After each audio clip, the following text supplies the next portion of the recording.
नमस्ते दोस्तों। तो हम लेके आए एक मॉडल पेपर जिसे बोलते हैं गेस पेपर। ये क्या है? ये आपका बोर्ड में कम से कम इसमें 90% क्वेश्चन जरूर मिलेंगे, इसलिए इस पेपर को आप ध्यान से देखिएगा। जैसे मैं खंड ब का बताने जा रहा हूँ, तो खंड ब में कुछ क्वेश्चन है जो आपके लिए मोस्ट इंपॉर्टेंट क्वेश्चन है, वो मैं बताने जा रहा हूँ। वीडियो को पूरा देखने से पहले चैनल को सब्सक्राइब करें और वीडियो को लाइक करें, कमेंट करें और शेयर जरूर करें।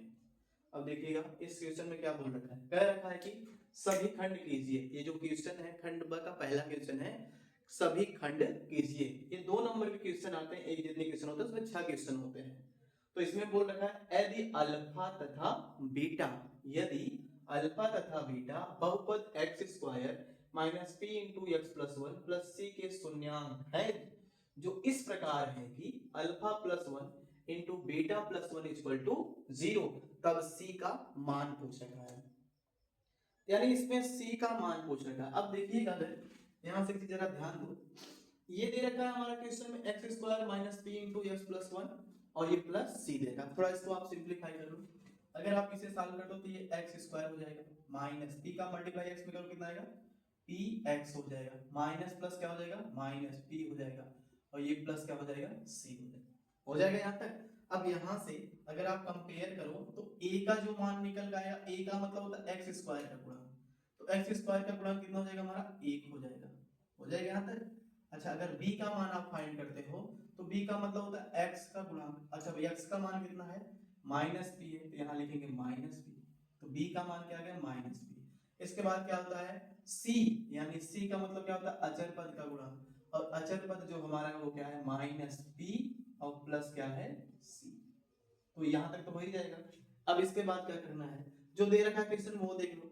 क्या दे रखा है कि alpha plus one into beta plus one और ये इक्वल क्या दे रखा है, 0। अब पूछ रखा है तो सी का मान क्या होता है, तो अल्फा का मल्टीप्लाई अगर आप बीटा में करते हैं तो अल्फा इंटू क्या आ जाएगा, बीटा, प्लस अल्फा का मल्टीप्लाई यदि आप वन में करते हैं तो अल्फा आ जाएगा, वन का मल्टीप्लाई बीटा में करते हैं तो बीटा आ जाएगा, वन का मल्टीप्लाई वन में करते हैं तो वन आ जाएगा, इक्वल हो जाएगा 0।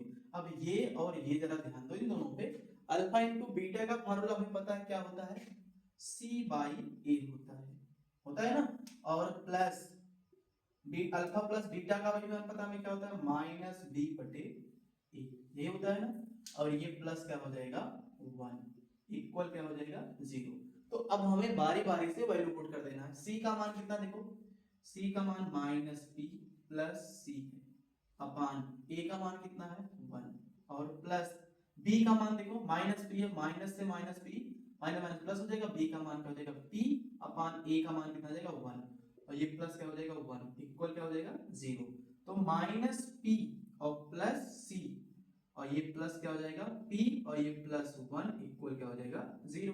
तो यहां से देखो माइनस p से प्लस p क्या होगा, कैंसिल, तो हमारा जो c प्लस 1 इक्वल क्या आ जाएगा 0, अर्थात c इक्वल टू क्या आ जाएगा माइनस 1। तो हो जाएगा, यहां तक तो आपको कोई दिक्कत होनी नहीं चाहिए। यही पूछ रखा था c का मान। हो जाएगा। अगले क्वेश्चन पे चलें। ठीक, अगले पे चलते हैं, देखिएगा।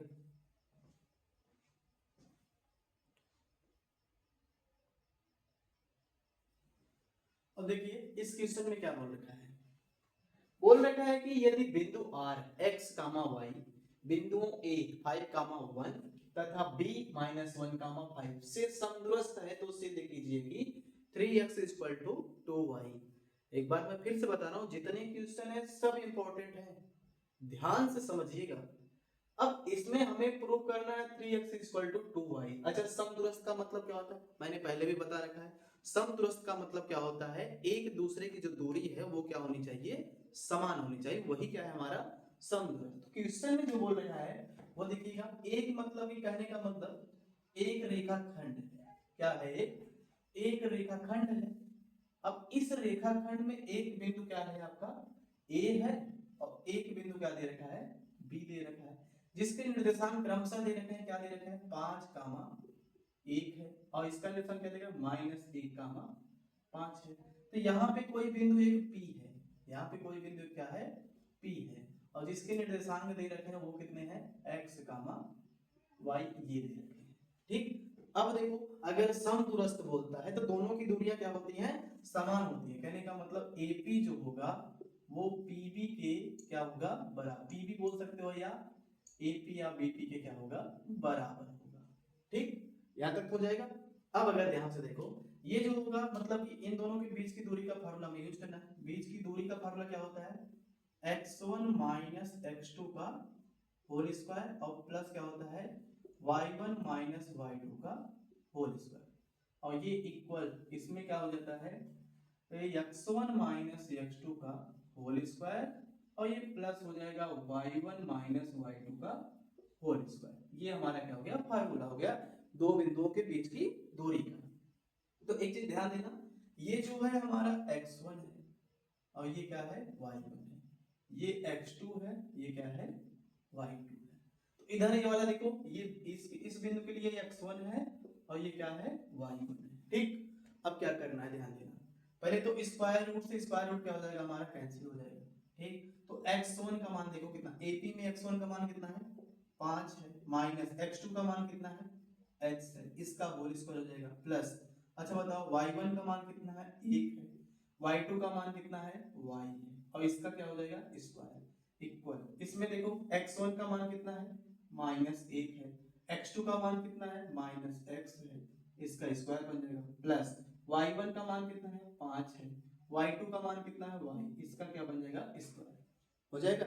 अब हमें क्या करना है a माइनस b के होल स्क्वायर पे क्या करना है, इसको ब्रेक करना है।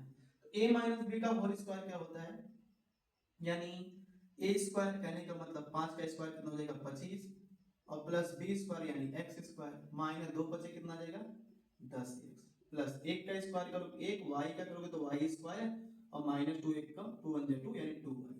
वैसे इसका करेंगे 1 का माइनस 1 का स्क्वायर करोगे 1 और प्लस x का करोगे x स्क्वायर और ये प्लस कितना हो जाएगा 2x, फिर प्लस 5 बचे 25 और प्लस क्या हो जाएगा y स्क्वायर और माइनस 5 दूनी 10y, ये हो जाएगा। अच्छा देखो यहाँ पे इक्वल में दोनों प्लस प्लस है, x स्क्वायर से x square cancel, y square से क्या हो जाएगा y स्क्वायर कैंसिल, और कुछ कटेगा क्या, देखो 25 यहाँ भी 25 वहां भी 25 से 25 भी क्या हो जाएगा कैंसिल हो जाएगा। अब बचे क्या क्या है, इधर भी देखो 1 है इधर भी 1 है, 1 से 1 भी क्या हो जाएगा कैंसिल। अब जो बचा है उसे आप लिख लो, क्या क्या बचा है, बचा है -10x माइनस 2y और इक्वल 2x और क्या हो जाएगा -10y, ये बच रखा है। तो क्या करना है हमें, लाना है 3x इक्वल टू 2y लाना है, क्या लाना है 3x इक्वल टू 2y। तो सबसे पहले क्या करते हैं, ये देखो -10x और ये प्लस में है, इधर आएगा तो -2x हो जाएगा, इधर ये -10y है और ये माइनस उधर जाएगा क्या हो जाएगा +2y हो जाएगा। अब एक चीज जरा ध्यान दो, 10 में 2 जोड़ेंगे कितना जाएगा -12x यानी -12x और ये कितना जाएगा घटेगा तो माइनस कितना जाएगा 8y। अच्छा देखो माइनस से माइनस क्या हो जाएगा कैंसिल हो जाएगा, 4 के पहाड़े में देखो 4 यहाँ कितना होता है 12 और 4 दूनी कितना होता है 8, तो आ कितना जाएगा 3x इक्वल टू 2y। ये हो गया हमारा क्या हेंस प्रूफ, क्या हो जाएगा हेंस प्रूफ। तो अब यहाँ पे क्वेश्चन ध्यान रखना, अगर आपको कुछ भी कंफ्यूजन हो तो हमको बता दीजिए। ये हो गया क्या हेंस प्रूफ। ठीक, अगले क्वेश्चन पे चलें। ये सब 2-2 नंबर के क्वेश्चन है और इंपॉर्टेंट क्वेश्चन है, तो इसलिए इसको हल्के में मत लीजिएगा। चलते हैं अगले क्वेश्चन पे।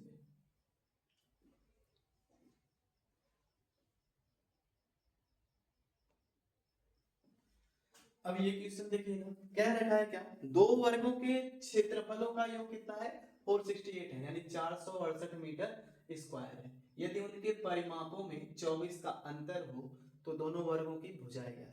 कहने का मतलब 2 वर्ग है, कितने वर्ग है टोटल 2 है, 2 वर्ग है और इनके क्षेत्रफलों का योग, अगर इसकी भुजा हम x मान ले इसकी भुजा y मान ले तो ये x स्क्वायर बन जाएगा, ये क्या बन जाएगा y स्क्वायर, क्योंकि वर्ग का जो क्षेत्रफल होता है वो भुजा स्क्वायर होता है, तो उसमें चारों भुजाएं समान होती हैं।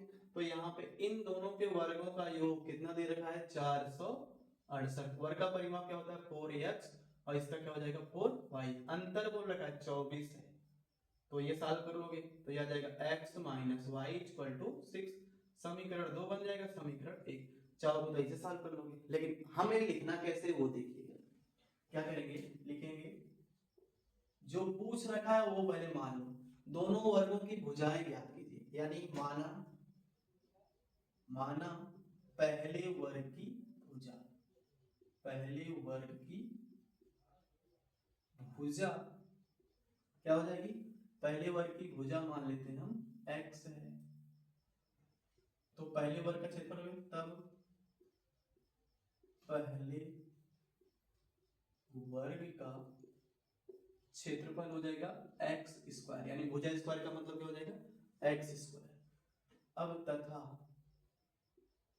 दूसरे वर्ग की भुजा ये हो जाएगी y, तब दूसरे वर्ग का क्षेत्रफल हो जाएगा कितना y स्क्वायर, ये हो जाएगा। अब प्रथम प्रश्न अनुसार क्या दे रखा है ध्यान देना, प्रथम प्रश्नानुसार कह रखा है कि वर्गों के क्षेत्रफलों का योग, यानी कि यही बोल रखा है ना, वर्गों के क्षेत्रफलों का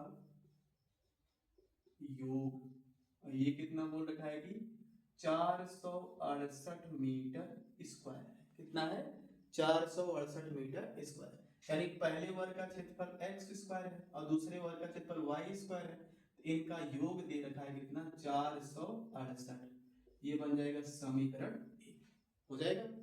अब द्वितीय प्रश्न अनुसार क्या बोल रखा है, द्वितीय प्रश्नानुसार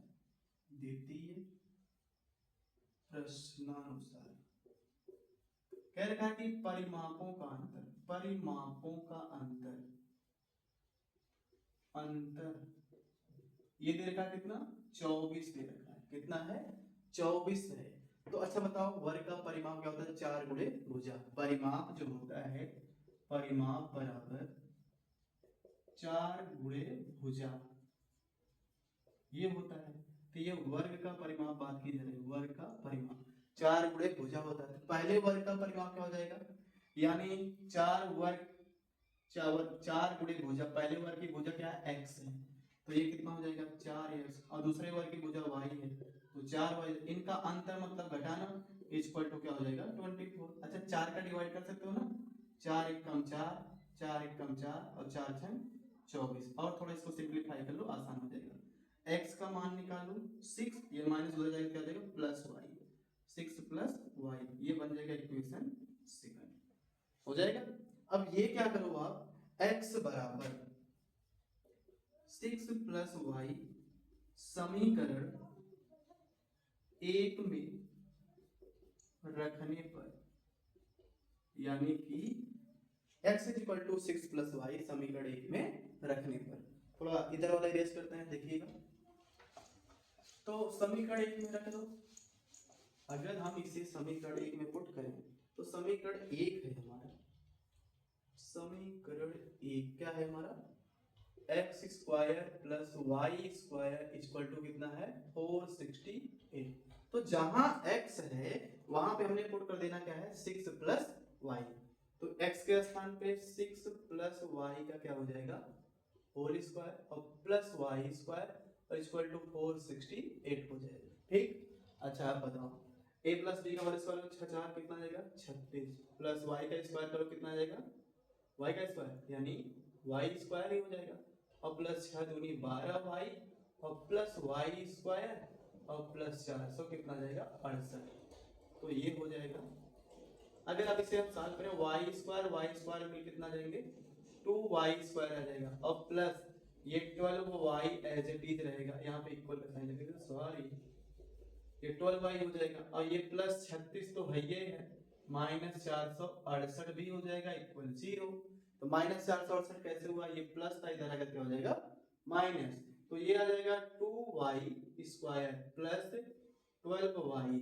अब 468 में 36 घटा दो, 8 में से 6 घटेगा कितना आएगा, 8 में से 6 घटेगा 2 आएगा, और 6 में से 3 घटेगा तो 3 आएगा। और बचा कितना है हमारा 4, तो यानी आ जाएगा 432 माइनस में इक्वल 0। 2 का भाग हो जाएगा ना, तो यानी वाई स्क्वायर और प्लस 2 छंग 12 माइनस 2 दूना 4 2 एक कम 2 और 2 छंग 12 बराबर 0। तो 216 आ गया। अब 216 का गुणनखंड करना है, लेके आना क्या है हमें 6। क्या लेके आना है 6। कैसे करते हैं ध्यान देना। 216 का गुणनखंड करें तो ये देखो काट देते हैं, 2 से कट जाएगा ना, 2 एक कम 2 2 अठे 16, फिर क्या हो जाएगा 2 पचे 10 2 चौक 8, फिर 2 से 2 कितना हो जाएगा 2 दूना 4 2 सत्ते 14, 3 से 3 नौवा 3 त्रिका और 3 इक्का।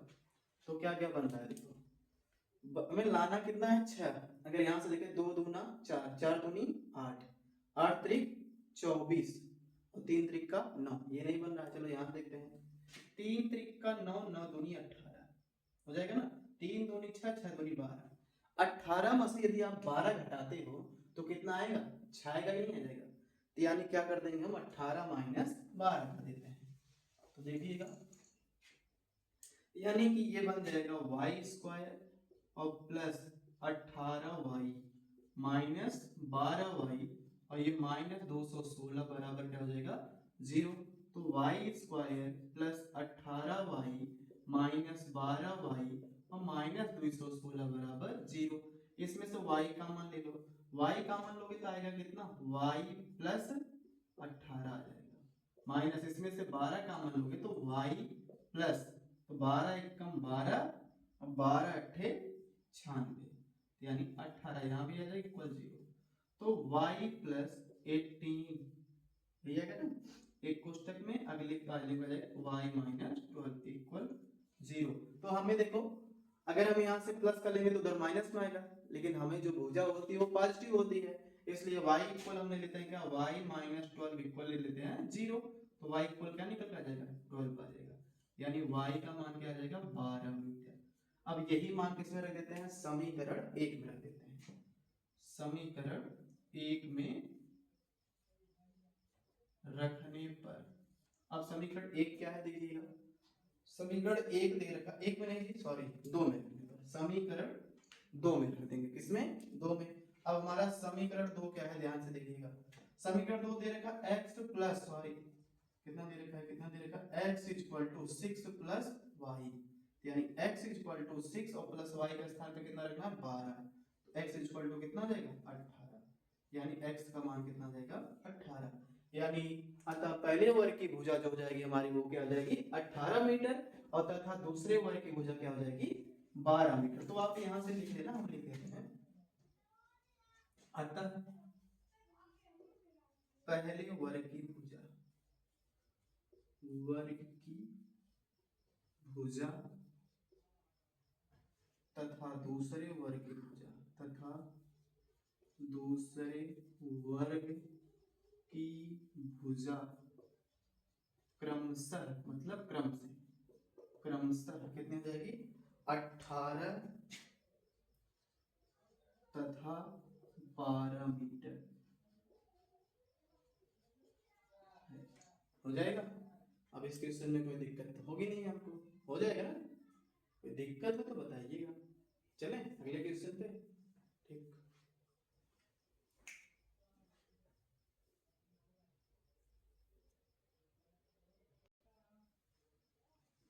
अब देखिए जैसे ये क्वेश्चन क्या बोल रखा है, कह रखा है कि एक घड़ी की मिनट की सुई की लंबाई जो है 14 सेंटीमीटर है, सुई द्वारा 1 मिनट में पूरा किया गया क्षेत्रफल ज्ञात कीजिए।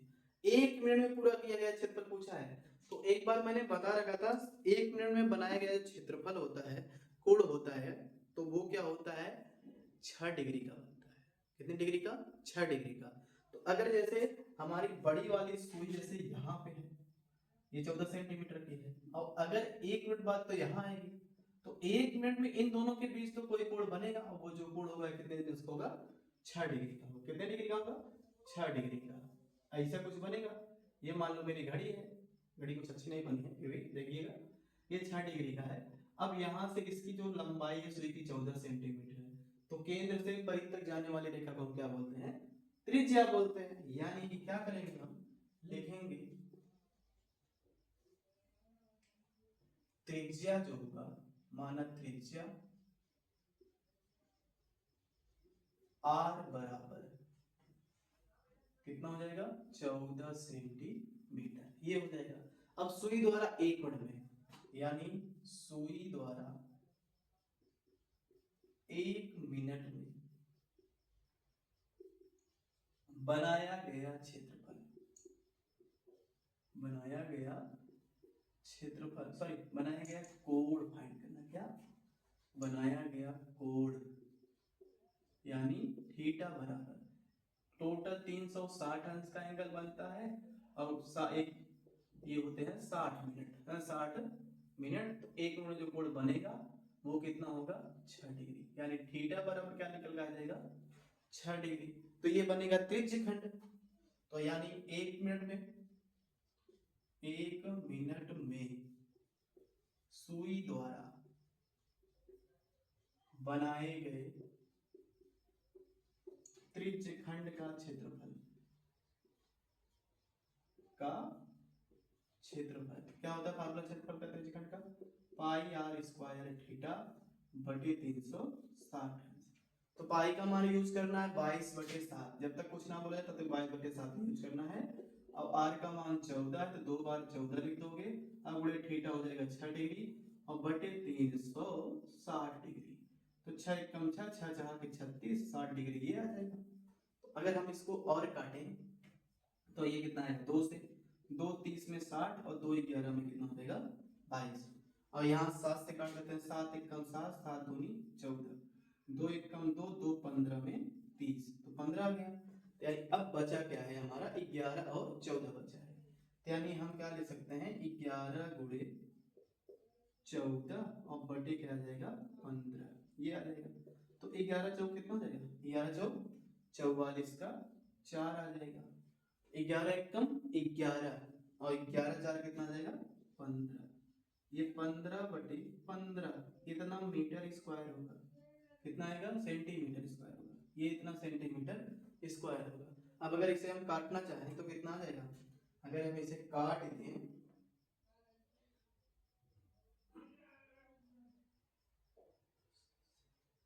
अगर हम इसे काट दें तो यानी आ जाएगा 10 पॉइंट, देखो 15 दाम 150, बचा कितना 4, तो हो जाएगा 15 दूनी 30 और फिर बचा है कितना, 15 दूनी 30 हो जाएगा और 15 छक्का कितना जाएगा, 90, फिर बचा 10, 6 12 और लेके जाओ, इसको आप बोल सकते हो 10.27 सेंटीमीटर स्क्वायर। तो ये हो जाएगा हमारा 1 मिनट में बनाया गया त्रिज्य खंड का क्षेत्रफल, हो जाएगा, कोई दिक्कत नहीं है ना, आगे चलें।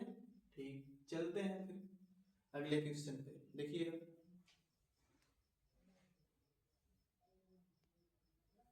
अब जैसे ये क्वेश्चन देखो, बोल क्या रखा है, कह रखा है कि दो संख्याओं का योगफल जो है, योगफल और अंतर 10 और 2, दो संख्याओं का योगफल और अंतर कितना है, 10 और 2। तो संख्याएं ज्ञात कीजिए। दो संख्या आप मान लो, माना पहली संख्या x मान लो, ये तो सबसे सरल सवाल है, क्या मान लेंगे, माना पहली संख्या x है, x तथा दूसरी संख्या आप मान लेंगे क्या, y, क्या हो जाएगा y। तो प्रथम प्रश्न अनुसार ले लो, प्रथम प्रश्न अनुसार, तो ये हो जाएगा, यानी संख्याओं का अंतर योगफल बोल रखा है ना, संख्याओं का योगफल, तो योगफल कितना दे रखा है, 10 दे रखा है। यानी पहली संख्या x है, दूसरी संख्या y है, इन दोनों का योगफल x + y = कितना हो जाएगा, 10। इक्वेशन बन जाएगा फर्स्ट। अब द्वितीय प्रश्न अनुसार में क्या बोल रखा है, द्वितीय प्रश्न अनुसार तो ये हो जाएगा क्या, अंतर बोल रखा है, संख्याओं का अंतर ये दे रखा है 2, तो यानी क्या बन जाएगा ये x minus y equal to 2। ये क्वेश्चन बन जाएगा हमारा सेकंड। तो क्या करेंगे, समीकरण 1 और 2 को जोड़ दो। ये तो बहुत सिंपल क्वेश्चन है। समीकरण 1 व 2 को जोड़ने पर क्या करेंगे, जोड़ने पर जोड़ दो, एकदम सिंपल है। x plus y equal to 10, x minus y equal to 2। ये माइनस है, ये क्या हो जाएगा, सॉरी जोड़ेंगे तो कुछ कोई साइन नहीं लगेगा ना, तो y से y क्या हो जाएगा हमारा, कैंसिल हो जाएगा। और x और x मिल कितना हो जाएंगे, 2x हो जाएंगे। और 10 और 2 कितना आ जाएगा, 12। 2 1 जा 2 और 2 6 जा 12। x इक्वल टू कितना आ जाएगा, 6 हो जाएगा ना। अब ये मान आप ले जाकर तो चाहे समीकरण 1 में चाहे 2 में, चलो हम रख देते हैं समीकरण 1 में रखने पर। समीकरण 1 क्या है, एक है हमारा x plus y equal to 10। तो x के स्थान पर रख देना हमें 6 और प्लस y के स्थान पे 10। तो y का जो मान निकल के आएगा y इक्वल टू 10 माइनस 6, तो y इक्वल टू कितना आ जाएगा, 4 आ जाएगा ना, हो जाएगा। यानी पहली संख्या कितनी जाएगी 6, दूसरी संख्या क्या हो जाएगी y 4। ठीक, अगले क्वेश्चन देखिएगा।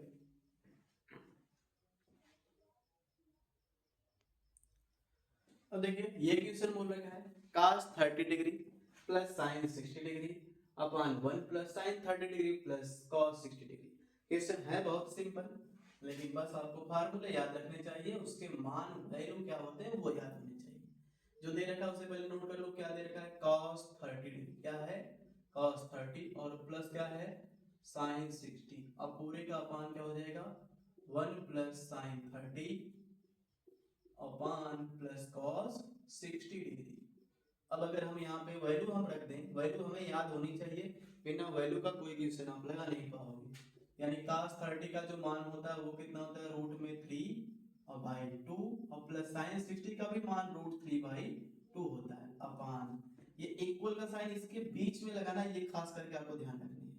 तो 1 और प्लस sin 30 का मान कितना होता है 1 बाई 2 और प्लस cos 60 का मान क्या होता है, ये भी होता है 1 बाई 2। अगर आप इसे सॉल्व करते हो रूट 3 बाई 2 और रूट 3 बाई 2 मिल कितना हो जाएगा, देखो एलसीएम दोनों का सेम आएगा, ये है रूट 3 और ये भी है रूट 3, यानी अपान में आ जाएगा 1, एलसीएम ले लेंगे तो इसका 2 हो जाएगा, तो 1 2 2 प्लस 1 हो जाएगा, यहाँ इक्वल का साइन लग जाएगा। रूट 3 में रूट 3 जुड़ेगा तो 2 रूट में 3 बाई 2 आ जाएगा, और ये 2 1 3 1 4 यानी 4 बटे कितना आ जाएगा 2 हो जाएगा। और अगर एक चीज ध्यान से देखो तो 2 से 2 क्या हो जाएगा कैंसिल हो जाएगा, अगर 2 से 2 कैंसिल तो बचा क्या है हमारा, अब बचा है ये हमारा इक्वल टू रूट में 3 बाई कितना 4, 2 1 कम 2 2 दूना 4, आंसर आ जाएगा हमारा कितना रूट 3 बाई 2। तो ये हमारा क्वेश्चन हो गया आंसर रूट 3 बाई 2। तो खंड ब के का पहला क्वेश्चन जो हुआ वो समाप्त हुआ, 12 नंबर का क्वेश्चन पूरा क्लियर हुआ। ठीक, अभी इस क्वेश्चन में किसी को कोई डाउट हो कमेंट में जरूर बताइएगा। चलते हैं अगले क्वेश्चन पे।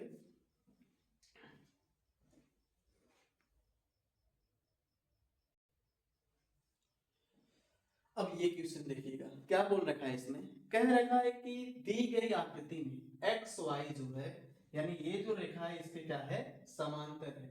तो पी क्यू बराबर 7/3 और पी आर बराबर 6.3 सेंटीमीटर है, तब बताना है हमें पी का पी आर का मान हमें तब बताना है। तो देखिएगा क्या करते हैं, तो जो दे रखा है पहले आप उसे ले, क्या दे रखा है सॉल्व में लिख लेना, सॉल्व में दिया है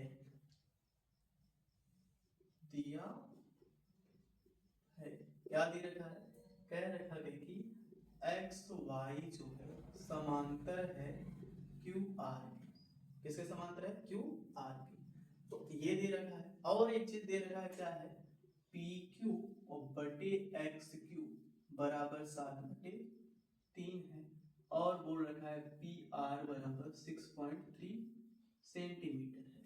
तो ज्ञात करना है हमें,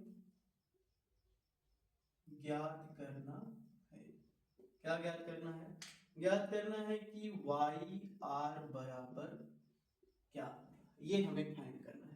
तो इसका हल देखते हैं या फिर साल को देखते हैं। तो क्या हो जाएगा, ध्यान देना, जो दे रखा है उसे देखो। बोल रखा है एक्स वाई जो है वो समांतर है किसके, क्यू आर के। एक्स वाई जो समांतर है वो क्यू आर के। अब यहाँ पे जो वैल्यू दे रखा है वो देखो, पी क्यू। पी क्यू मतलब यहाँ से लेकर यहाँ तक है। अगर पी क्यू यहाँ से लेकर यहाँ तक है तो ये कितना हो जाएगा, टोटल 7 हो जाएगा। और फिर एक्स क्यू का मान दे रखा है कितना, 3 दे रखा है। कितना है, एक्स क्यू का मान 3 है। अच्छा देखो, यहाँ से लेकर यहाँ तक ये जो टोटल दूरी है वो कितनी है, सॉरी सॉरी सॉरी सॉरी, हाँ वाई दिया है, कितना है 6.3 है। अब हमसे पूछ रखा है कि इसका वाई आर का मान, यानी इसको हम मान लेते हैं ये एक्स है, वाई आर जो है हमारा वो क्या है, एक्स है। अब क्या करते हैं, अगर देखो थेल्स प्रमेय ये कहती है अगर ये रेखा इसके समांतर है तो इसके जो अनुपात होंगे वो क्या होंगे, बराबर होंगे। तो क्या लिख सकते हैं, अगर ये समांतर है तो लिख सकते हैं पी एक्स, क्या लिखेंगे ये एक्स, पी एक्स बटे एक्स क्यू, क्या लिखेंगे, बटे एक्स क्यू इक्वल क्या लिखेंगे, पी एक्स बटे एक्स क्यू, और यहां हो जाएगा पी वाई बटे कितना जाएगा, वाई आर, यानी पी वाई बटे क्या आ जाएगा, वाई। तो ये हो जाएगा। अब हमसे पूछ रखा है कि इसका मान क्या होगा, यानी अच्छा देखो ये जो दे रखा है ये 7 है टोटल, यहां से लेकर यहां तक 7 है। तो बताओ अगर हमें ये मान फाइंड करना, 7 में 3 घटा देंगे कितना जाएगा, ये आ जाएगा 4 सेंटीमीटर, आ जाएगा नहीं आ जाएगा, ये पूरा 6.3 है। अगर हमें इसका मान चाहिए तो 6.3 माइनस एक्स हो जाएगा, हो जाएगा। अब क्या करना, ये वाला वैल्यू ले जाके इसके स्थान पे रख देना है। तो पी एक्स का मान देखो कितना है, पी एक्स का मान हमने निकाल रखा, कितना आ गया, 4 आ गया। अब बटे एक्स क्यू का मान कितना हो गया, 3 हो गया, इक्वल पी वाई का मान कितना हो गया, पी वाई यानी 6.3 माइनस कितना हो गया, एक्स, और बटे वाई आर का मान रखा है हमने एक्स। अब अगर हम इसे सॉल्व करें इस क्वेश्चन को, तो 4 का गुणा एक्स में करेंगे तो 4x हो जाएगा, और 3 का गुणा इसमें करेंगे, देखो 3 3 का 9 और 3 6 कितना जाएगा 18 माइनस 3x हो जाएगा, हो जाएगा। तो अगर एक चीज जरा ध्यान दो, इसको हम इधर ले जाते हैं तो 4x कितना जाएगा, 4x प्लस 3x बराबर हो जाएगा 18.9। तो 4 और 3 मिल कितना आ जाएगा 7x, ये 18.9 हो जाएगा। तो x बराबर आ जाएगा 18.9 बटे कितना आ जाएगा 7। तो 7 से भाग कर दो, कितना आ जाएगा, 7 दूनी 14 हो जाएगा, बचा कितना 4, उधर गया 49, यानी 7 सते कितना आ गया 49 सेंटीमीटर। यानी x किसको मान रखा था हमने, वाई आर को, इसका मतलब वाई आर बराबर x आया, और y r equal to x का जो मान है वो कितना है 2.7 सेंटीमीटर होगा। ये हो गया हमारा आंसर, हो जाएगा। ये 4 नंबर का क्वेश्चन है, देख लो कितना सिंपल है, और त्रिभुज का क्वेश्चन है। और क्वेश्चन त्रिभुज आपको सबसे कठिन लगता है, लेकिन है सबसे सिंपल, बस आपको प्रमेय याद होनी चाहिए।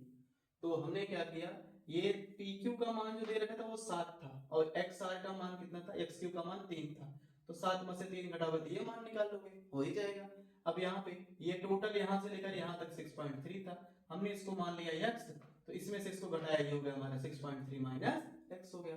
अब थेल्स प्रमेय क्या कहती है, अगर ये वाली रेखा इसके समांतर है तो हम लिख सकते हैं पी एक्स बटे x q equal to p y बटे वाई आर। तो हमें सारे वैल्यू पता है, सबका मान ले जाके हम क्या करेंगे, उसमें पुट कर देंगे, तो हमारा क्या आ जाएगा, आंसर आ जाएगा। ये है हमारा 4 नंबर का क्वेश्चन, बहुत कठिन तो है नहीं, हो जाएगा ना। चलते हैं अगले पे।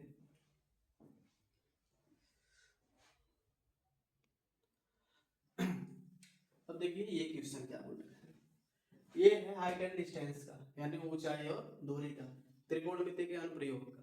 कह रखा है कि एक मकान के आधार से एक मीनार की चोटी का उन्नयन कोण 60 अंश है, और मकान के शीर्ष से, और क्या है, मकान के शीर्ष से उसी मीनार की चोटी का उन्नयन कोण कितना है, 45 अंश है। तो यदि मकान और मीनार की ऊंचाई बीच की दूरी 30 मीटर है तो मकान और मीनार की ऊंचाई आती है। एकदम सिंपल क्वेश्चन है, देखिएगा पहले क्या बोल रखा है, ध्यान रखना।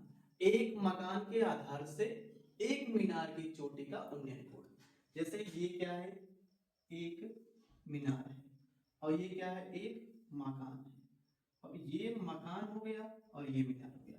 अब बोल रखा है ये कि मकान और मीनार के, देखो एक मकान के आधार से, मकान का आधार ये हो गया ना, एक मकान के आधार से एक मीनार के शीर्ष, ये मीनार है, इस मीनार का शीर्ष ये का इनके इसके बीच का जो उन्नयन कोण है वो कितना है, थोड़ी लाइन टेढ़ी बन जा रही है, ये देखिएगा फिर से देख लीजिए एक बार।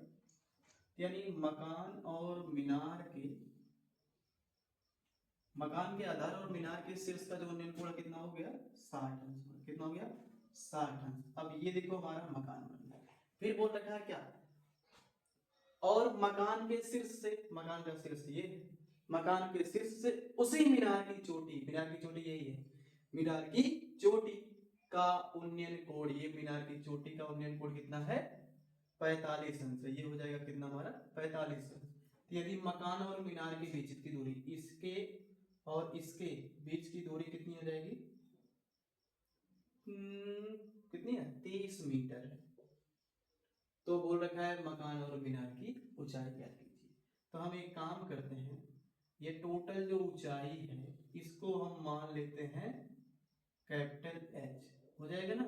इसको हमने मान लिया कैपिटल एच, और एक मान लेते हैं इसको, ये कैपिटल एच है तो हम इसे मान लेते हैं स्मॉल एच। अगर ये स्मॉल एच तो भी स्मॉल एच, तो ये कितना आ जाएगा, capital h minus small H, ये बन जाएगा।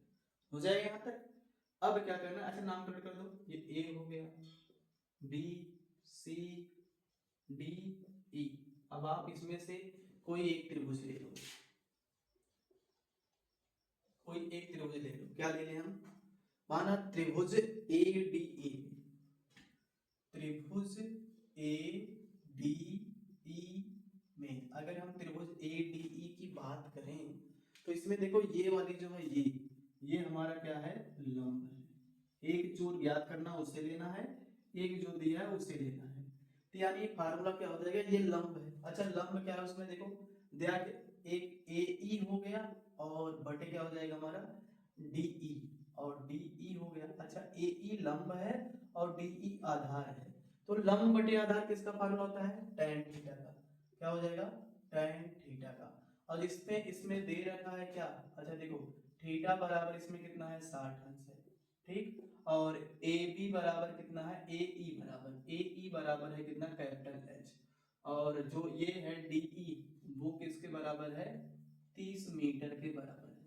तो सबसे पहले हम मान लेते हैं, तो यहाँ लिखेंगे tan थीटा, जहाँ थीटा है वहां पे 60 अंश कर देना।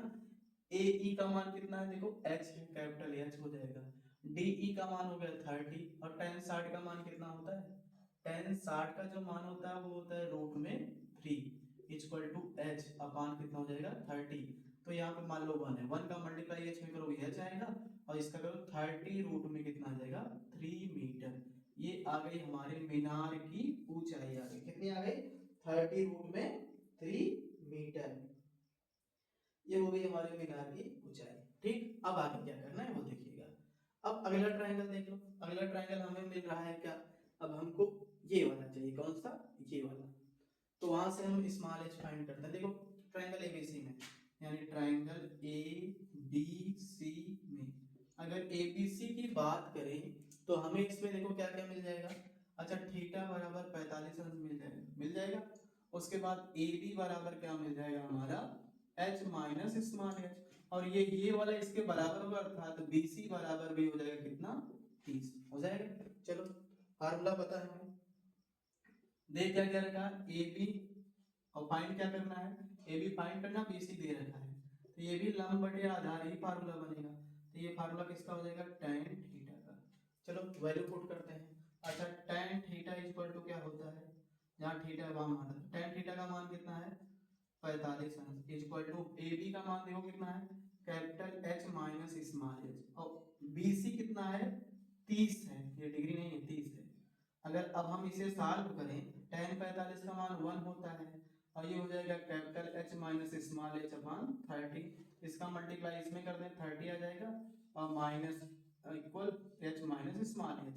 तो हमने कैपिटल एच का मान निकाल रखा है, तो यहाँ पे हम रखते हैं कितना, 30 माइन इक्वल, जहाँ एच है वहां पे हम लिखेंगे 30 रूट में 3 और माइनस कितना हो जाएगा एच। एक काम करो, माइनस एच को इधर लिखो, ये प्लस एच बन जाएगा और ये 30 रूट में 3 है, ये प्लस उधर जाएगा क्या हो जाएगा माइनस 30 हो जाएगा। तो एच इक्वल टू जो निकल के आएगा 30 कॉमन ले लो, ये हो जाएगा √3 माइनस 1 मीटर। यानी अतः हम बोल सकते हैं मीनार की जो ऊंचाई आई है वो कितनी आई है 30√3 और मकान की जो ऊंचाई है वो 30√3 माइनस 1 है। आप चाहो तो इसका मान भी रख सकते हो, √7 का मान, √3 का मान भी रख सकते हो। अगर आप √3 का मान रखते हो, ध्यान देना ये कैपिटल एच के लिए पहले बता रहे हैं, तो कैपिटल एच इक्वल टू दे रखा कितना 30 रूट में 3 और √3 का जो मान होता है वो होता है 30 मल्टीप्लाई 1.73 होता है। 2 भी लिख सकते हो, 2 लिखने की आवश्यकता है नहीं वैसे। तो कैपिटल एच इक्वल टू निकल करके 0 का मल्टीप्लाई, देखो 0 से एक पॉइंट इधर खिसक जाएगा ना, तो यहाँ पे 3 3 का 9 हो जाएगा और 3 7 कितना हो जाएगा 21, 21 का कितना हो जाएगा 1 और 3 1 कम 3 और 3 2 कितना हो जाएगा 5 और पॉइंट कहाँ लग जाएगा देख लो, ये खसक के यहाँ चला आएगा, यानी कि 3 1 कम 3 3 7 21, ये हो जाएगा हमारा इतना मीटर, हमारा कैपिटल एच का मान आ जाएगा। उसी प्रकार हम यहाँ मान रख देते हैं, देखो अगर हम यहाँ रखते हैं मान एच इक्वल टू हमारा आया 30 और √3 माइनस 1 है, तो यहाँ पे जब वैल्यू हम पुट करते हैं तो 30 इंटू 1.73 रख देंगे, माइनस 1 कर देंगे, घटाएंगे तो ये आ जाएगा कितना, 1 से 1 सब 0 आएगा, 0 पॉइंट कितना आ जाएगा 73 आ जाएगा। तो 0.73 अगर 3 का मल्टीप्लाई कर दें, 3 3 जा 9 हो जाएगा और 3 7 जा कितना आ जाएगा 21 और पॉइंट खिसक के हमारा चला जाएगा किस पे, पहले डिजिट पे, यानी यहाँ पे चला आएगा और ये इतना सेंटीमीटर आ जाएगा कैप स्मॉल एच का मान, तो हो जाएगा। अब आपको इसमें कोई दिक्कत होनी नहीं चाहिए, अगर कहीं भी आपको जरा सा मिस्टेक दिखे तो हमको कमेंट करके बता देना, ठीक।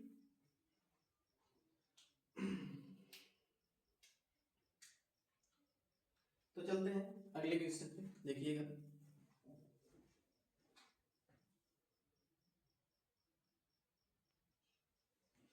अब जैसे ये क्वेश्चन देखिएगा, कहा गया किसी समांतर श्रेणी का प्रथम पद जो है वो क्या है 5 है, अंतिम पद 45 है और योग जो है वो क्या है 400 है। तो पदों की संख्या यानी n फाइंड करना है और सार्वंतर यानी हमें क्या फाइंड करना है d ज्ञात कीजिए। तो देखो ये है समांतर श्रेणी का क्वेश्चन और एकदम सरल है, जो कि 4 नंबर में पूछा गया है। तो क्या करेंगे, जो दे रखा है उसे मान लो, क्या दे रखा है, कह रखा कि समांतर श्रेणी का प्रथम पद बोले तो ए बराबर कितना दे रखा है 5 हो जाएगा। उसके बाद अंतिम पद जिसे डिनोट करते हैं एल से, और ये दे रखा है कितना 45, ये आ गया 45। उसके बाद और क्या दे रखा है, और एस एन पदों का योग मतलब एस एन, ये बराबर दे रखा है 400। तो हमसे पूछ रखा है एन का मान और डी का मान, ये दो चीज हमसे पूछ रही है। तो अब हम जानते हैं कि एस एन का जो फार्मूला होता है वो क्या होता है n/2 इंटू ए प्लस एल होता है, दो फार्मूले होते हैं, लेकिन यहाँ यल दे रखा है इसलिए हमने यल यूज किया। तो एस एन का मान देखो कितना दे रखा है 400 और बराबर n का मान फाइंड करना है इंटू ए का मान 5 है, यल का मान कितना है 45। तो यहाँ से आ गया कितना 45, अगर हम इसे सॉल्व करें तो ये हो जाएगा 400 बराबर n/2 मल्टीप्लाई 45 5 कितना आ जाएगा 50 आ जाएगा और 2 1 कम 2 2 आ जाएगा 25, यानी 400 बराबर 25n हो जाएगा। तो अगर हम 25 से भाग करें तो 25 से कम कितना आ जाएगा 25 से 25 चौका 25 चौका 200, 25 चौका 200, देखो 25 एकम 25 हो जाएगा और फिर हो जाएगा कितना,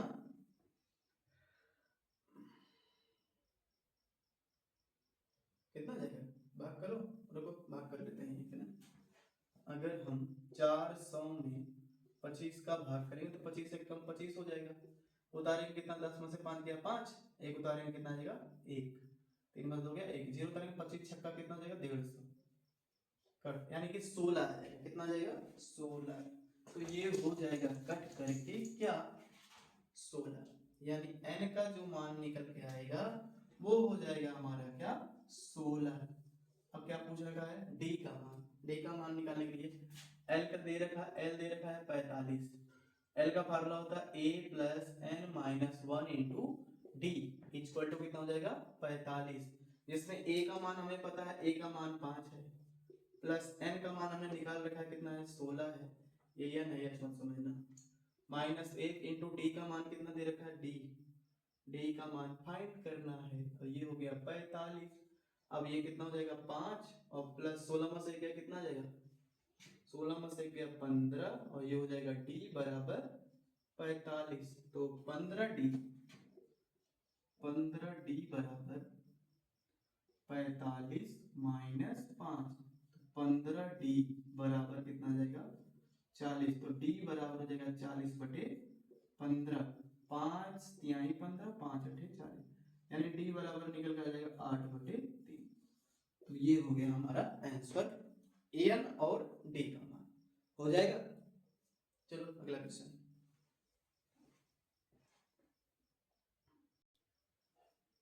तो देखिए ये क्वेश्चन बोल रखा है निम्न समीकरण को विलोपन विधि से हल कीजिए। एकदम सिंपल क्वेश्चन है।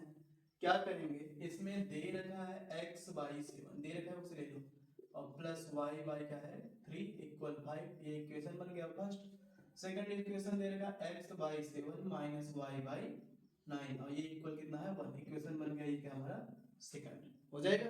अब क्या करते हैं समीकरण, देखो इसका प्रथम टर्म ये जो फर्स्ट टर्म है इसका दोनों का सेम है, तो समीकरण 1 में से 2 को घटा दो, समीकरण 1 में से 2 को घटाने पर घटाएंगे तो क्या हो जाएगा x by 7 plus y by 3 equal 5, अगला हो जाएगा x by 7 minus y by 9 equal 1। अब इसको घटाएंगे तो साइन में परिवर्तन, यहाँ माइनस यहाँ प्लस यहाँ माइनस, और ये वाला टर्म क्या हो जाएगा कैंसिल, तो बच्चा जो है वो ले लो y by 3 plus y by 9 equal 5 minus 1। ऐसा कर सकते हो, एलसीएम लोगे तो भैया 9 आएगा, 3 3 जा 9, 3 y हो जाएगा, प्लस 9 से 9 कैट से तो y आ जाएगा, इक्वल कितना आ जाएगा 4 आ जाएगा। अगर आप इसे सॉल्व करोगे तो कितना आएगा बताओ, 3y में y ऐड करोगे 4y आ जाएगा और बटे 9 हो जाएगा बराबर 4 हो जाएगा, 4 एकम 4, तो y बटे 9 बराबर 1, तो y बराबर कितना आ जाएगा 9, और इसको रख दो आप इसमें समीकरण 1 में रख दो, 1 में ही रख दो तब भी आ जाएगा।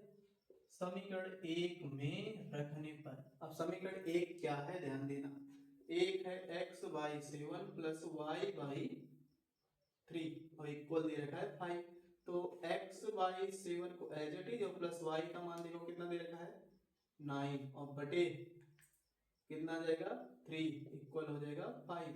एलसीएम ले पहले तो देखें x इक्वल टू x मान 7 इक्वल 5 माइनस 9 बाई 3 कर दो, तो x बाई 7 इक्वल टू 3 5 जा 15 माइनस 9 अपॉन 3 आ जाएगा, तो x बाई 7 इक्वल टू क्या निकल पाएगा 15 में से 9 गया 6, यानी 6 बटे 3, 3 एकम 3, 3 दूनी 6, यानी x बटे 7 बराबर 2 आ जाएगा, तो x बराबर 7 दूनी कितना हो जाएगा 14, तो x का मान 14 और y का मान 9 हो जाएगा। चलो अगले क्वेश्चन पे चलते हैं।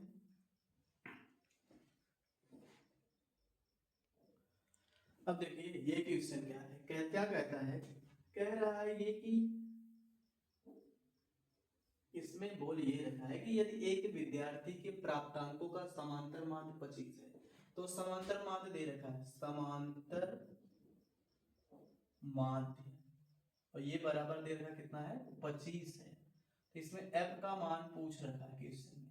समांतर माध्य का फार्मूला क्या होता है सिग्मा fx, सिग्मा क्या होता है fx या फिर fi xi अपॉन सिग्मा क्या होता है fi, और इक्वल दे रखा है 25, तो सिग्मा हमें fi xi फाइंड करना है। तो उससे पहले हम ये देखते हैं, अगर बारंबारता हमको दे रखी है और इसमें वर्ग अंतराल दे रखा है, तो सबसे पहले हम इसका मध्य मान निकालते हैं, मध्य मान यानी कि xi फाइंड करते हैं। अब xi कैसे फाइंड करते हैं, 10 में 0 जोड़ेंगे कितना आएगा 10, और 10 का आधा कितना होता है 10 का आधा होता है 5, 10 में 20 जोड़ेंगे 30 आएगा, 30 का आधा कितना होता है 15, 20 30 50, 50 का आधा 25, और इसके बाद 40 30 70 का आधा 35, और 50 40 90 का आधा 45।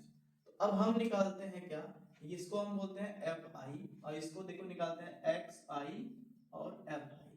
तो यानी कि 6 पंचे कितना आ जाएगा, 6 का गुणा 5 में करेंगे, यानी 6 पंचे 30, और 15 का एफ में करेंगे 15 एफ आ जाएगा, 25 छक्का हो जाएगा 150, और 35 दाम में 350, और 40 5 25 25 का 5, और 5 चौक 20 2 बाय 225 आ जाएगा।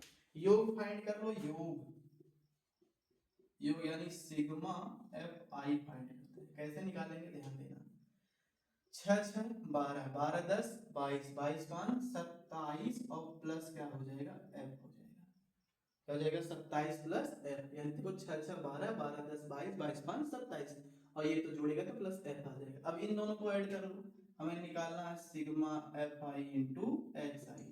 देखो 30 50 30 पहले 0 0 0, यानी यहाँ 5 आ गया, हो गया ये 5 3 8 8 5 13 13 2 15, 15 का कितना आ जाएगा 5, और ये 2 3 5 1 6, और 6 कितना है 755, और प्लस 15 एफ आ जाएगा। बाकी आपको मान रखने हैं, आंसर आ जाएगा, तो मान रख देते हैं। यहाँ पे मान रखेंगे तो 755 आ जाएगा कितना, और प्लस कितना हो जाएगा 15, प्लस 15 हो जाएगा एफ, और बटे कितना आ जाएगा, बटे 27 plus is equal to 25। F का मान अब फाइंड करना है आपको, तो इसका मल्टीप्लाई आप इसमें कर दो, पहले इसको आप लिख लो 755 plus 15 f is equal to 25 का मल्टीप्लाई होता है, 25 सत्ते कितना होता है 175, 175 का 5 हासिल लगा कितना 17, और 25 दूना 50, और 50 10 60 7 67, यानी 675, और प्लस हो जाएगा 25 एफ, एफ हो जाएगा, और ये 755, ये प्लस इधर आएगा तो जाएगा माइनस 675, और बराबर 25 एफ माइनस 15 एफ। तो यहाँ से 5 में से 5 गया 0, 15 में से 7 गया कितना जाएगा, 15 में से 7 घटेगा, 15 में से 7 घटेगा तो कितना आएगा 8, बराबर ये आ जाएगा कितना 10 एफ। अब क्या करना आंसर है 10 एक कम 10, 10 अट्ठे 80, यानी f बराबर कितना आ गया 8, f बराबर आ गया 8, तो ये हो गया f बराबर 8। तो हमसे यही f का मान पूछ रहा था, तो इसमें कोई दिक्कत है नहीं, हो जाएगा। तो